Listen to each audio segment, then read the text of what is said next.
Unang-una, ang tornado. Ang tornado ay isa sa mga pinakamapaminsalang likas na kalamidad na maaaring maranasan ng mga tao.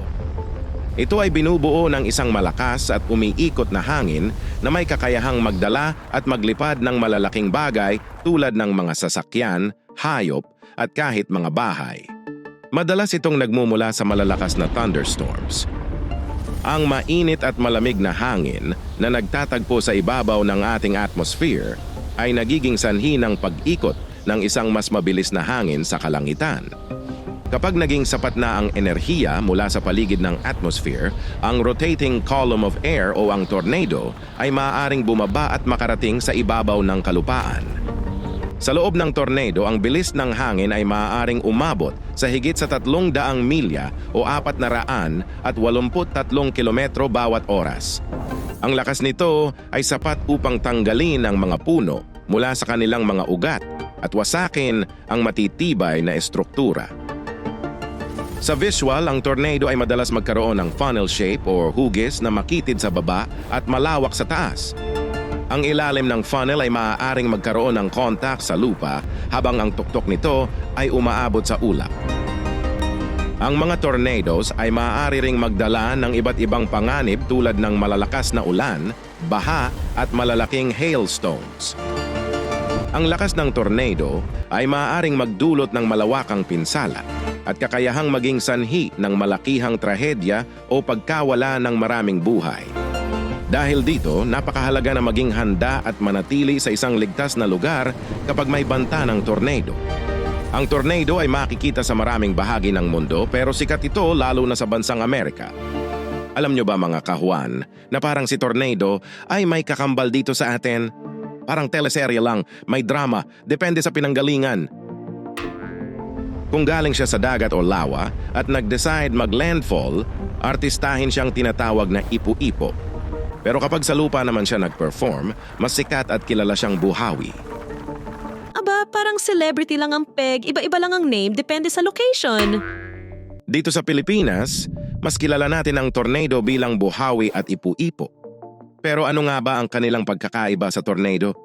Ang buhawi at ipu-ipo ay mga lokal na termino sa Pilipinas na tumutukoy rin sa mga tornado. Ang pagkakaiba ng dalawa ay depende sa kanilang pinagmulan. Ang ipu-ipo ay ang lokal na term para sa waterspout or isang tornado na nag-originate mula sa karagatan o lawa. Karaniwan, mas mahina ang ipu-ipo kumpara sa tornado na nagmula sa lupa. Ngunit kung ito ay nagkaroon ng dagdag na lakas, maaari itong magdulot ng malawakang pinsala lalo na sa mga mangingisda at sa mga komunidad na malapit sa baybayin. Ang ipu-ipo ay posible ring magdala ng malalakas na ulan na maaring maging sanhi ng flash floods o biglaang pagbaha. Ang buhawi naman ay tumutukoy sa mga tornadoes na nagmula sa kalupaan. Katulad ng ibang tornado sa iba't ibang bahagi ng mundo, ang buhawi ay maaaring magkaroon ng iba't ibang lakas. Kahit na mas bihira ang buhawi dito sa Pilipinas kumpara sa ibang bansa tulad ng USA, kapag ito ay masyadong malakas at tatama sa isang komunidad, ay maaari itong magdulot ng pinsala sa mga tahanan, sakahan at infrastruktura, pati na rin sa buhay ng ating mga kahuan. Ang tornado, buhawi or ipu-ipo ay maaaring magdala ng malalakas na hangin na may kakayahang magdulot ng pinsala at panganib sa buhay ng tao at makakasira ng ating mga tahanan at ari-arian. Ngunit ang antas ng kanilang lakas at epekto ay maaaring magkakaiba depende sa kanilang size, location at environment. Mga kahuan, kahit anong tawag pa ng mga yan, tornado man, buhawi or ipu-ipo, ang pinakaimportante nating gagawin ay ang pagiging handa at alerto kung sakaling isa sa kanila ang bibisita sa ating kalupaan, lawa at karagatan. Para sa dagdag kaalaman tungkol sa thunderstorms, panoorin ang video na to. At para naman sa iyong pang-araw-araw na update trivia at kaunting dagdag kaalaman tungkol sa panahon at klima ng ating bansa, siguraduhing pindutin ang subscribe button.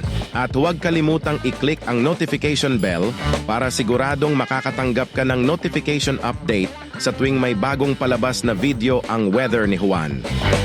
Ingat palagi at maraming salamat. Abangan ang susunod na weather ni Juan update.